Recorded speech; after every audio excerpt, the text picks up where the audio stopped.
नमस्कार बालमित्रांनो, वडगावातील लोकप्रिय नेत्या सौ विद्याताई गुलाबराव ताई साहेब यांच्या वाढदिवसानिमित्त बंडखोर मीडिया ग्रुप आयोजित कोण होणार महाराष्ट्राचा महावक्ता या राज्यस्तरीय ऑनलाईन स्पर्धेमध्ये मी कुमारी श्रावणी शामराव कोळी शेतकरी जगाचा पोशिंदा या सदर विषयावर बोलण्यास उभे आहे। ना बिर्ला, ना टाटा, ना बाटा, ना टाटा आणि खऱ्या अर्थानं या समाजाचा बायोडेटा माझा शेतकरी राजा आहे आणि खऱ्या अर्थानं या समाजाचा बायोडेटा माझा शेतकरी राजा आहे। श्रोतेहो, विषयाचा विचार करत असताना मला ते छत्रपती शिवाजी महाराज आठवतात, ज्यांनी खऱ्या अर्थाने माझ्या शेतकरी बापाचे राज्य निर्माण केले, ज्यांनी खऱ्या अर्थाने माझ्या शेतकरी बापाचे राज्य निर्माण केले। श्रोतेहो, विषयाचा विचार करत असताना मला तो यूपीचा शेतकरी आठवतो, ज्याच्या वाट्याला फक्त आणि फक्त 93 रुपये 9 पैसे कर्जमाफी आली, ज्याच्या वाट्याला फक्त आणि फक्त 93 रुपये 9 पैसे कर्जमाफी आली। श्रोतेहो, विषयाचा विचार करत असताना मला तो आजचा पुढारी आठवतो, जो म्हणतो शेतकऱ्याने कर्जापायी नाही तर प्रेमापायी आत्महत्या केली, जो म्हणतो शेतकऱ्याने कर्जापायी नाही तर प्रेमापायी आत्महत्या केली। खरं तर माझा शेतकरी बाप कधीच गद्दार नव्हता। गद्दार आहे ती माती आणि या मातीतली लोक, ज्या लोकांनी माझ्या शेतकरी बापाच्या 10 रुपयाच्या मालाला देखील भाव केला, ज्या लोकांनी माझ्या शेतकरी बापाच्या 10 रुपयाच्या मालाला देखील भाव केला। खरं तर माझा शेतकरी बाप कधीच गद्दार नव्हता। गद्दार आहे ती पुढारी, जी आज माझ्या शेतकरी बापामुळे सत्तेमध्ये आले आहे, जी आज माझ्या शेतकरी बापामुळे सत्तेमध्ये आले आहे। बहुत हुए किसानों पर अत्याचार, बहुत हुए किसानों पर अत्याचार, अब की बारी है कंपनी की सरकार, अब की बारी है कंपनी की सरकार। खरं तर माझा शेतकरी बाप कधीच गद्दार नव्हता। गद्दार आहे तिथली कर्जमाफी, जी आजपर्यंत फक्त आणि फक्त कागदावर उतरली आहे, जी आजपर्यंत फक्त आणि फक्त कागदावर उतरली आहे। खरं तर माझा शेतकरी बाप कधीच गद्दार नव्हता। गद्दार आहे इथली भांडवलशाही, ज्या भांडवलशाहीने माझा शेतकरी बाप शेतीचा मालक असताना देखील त्याला सालदार बनवलं, जी भांडवलशाही शाहीने माझा शेतकरी बाप शेतीचा मालक असताना देखील त्याला सालदार बनवलं। जर माझा शेतकरी बाप उभ्या जगाचा पोशिंदा असला तर त्याच्यावर आत्महत्या करायची का वेळ येते? जर माझा शेतकरी बाप उभ्या जगाचा पोशिंदा असला तर त्याच्यावर आत्महत्या करायची का वेळ येते? आम्हाला गणितामध्ये असा प्रश्न असायचा की शेतकऱ्याच्या राम्यानं अमुक अमुक व्यापाऱ्याकडून अमुक अमुक दरानं कर्ज घेतलं, तेच कर्ज शेतकऱ्याचा राम्या त्या व्यापाऱ्याला 2 वर्षानंतर किती टक्क्याने परत करेल।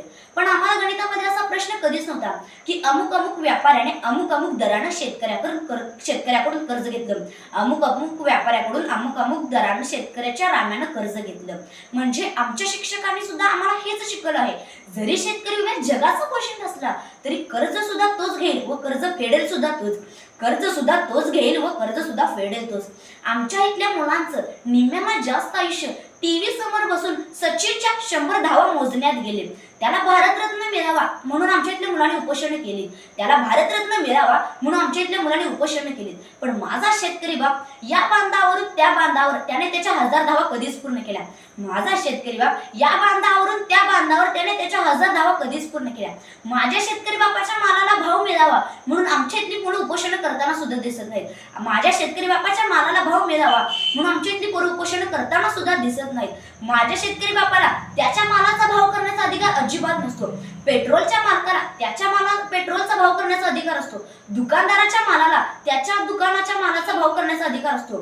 पण माझ्या शेतकरी बापाला त्याच्या मालाचा भाव करण्याचा अधिकार अजिबात नसतो। माझ्या शेतकरी बापाला त्याच्या मालाचा भाव करण्याचा अधिकार अजिबात नसतो।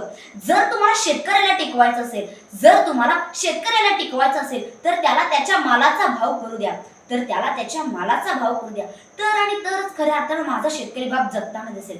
मी असं ऐकलंय की तुम्ही जगाला डिजिटल करणार म्हणे, मग त्यात एक तरतूद करा ना अन्न टिकवण्याची।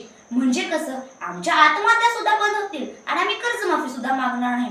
म्हणजे आमच्या आत्महत्या सुद्धा बंद होतील आणि आम्ही कर्जमाफी सुद्धा मागणार नाही आणि तुमच्या डोक्याला सुद्धा कटकट होणार नाही। ऑनलाईनच पिकवा आणि ऑनलाईनच खा, ऑनलाईनच पिकवा आणि ऑनलाईनच खा। माझ्या शेतकरी बापाला कर्ज माफीची नाही तर कर्ज मुक्तीची गरज होती। माझ्या शेतकरी बापाला कर्ज माफीची नाही तर कर्ज मुक्तीची हवी होती। खरं तर जी तुकाराम महाराजांनी, जी छत्रपती शिवाजी महाराजांनी केली ती माझ्या शेतकरी बापाला हवी होती. माझ्या शेतकरी बापाच्या सरकारने तर आजपर्यंत फक्त आणि फक्त सेवाच केली. माझ्या शेतकरी बापाच्या सरकारने तर आजपर्यंत फक्त आणि फक्त सेवाच केली.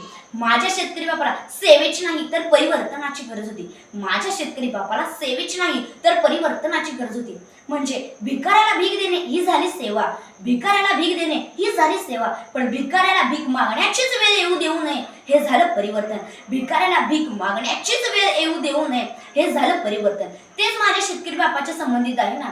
माझ्या शेतकरी बापाला कर्ज देणे ही झाली सेवा, माझ्या शेतकरी बापाला कर्ज देणे ही झाली सेवा, पण माझ्या शेतकरी बापाला कर्ज मागण्याचीच वेळ येऊ देऊ नये हे झालं परिवर्तन.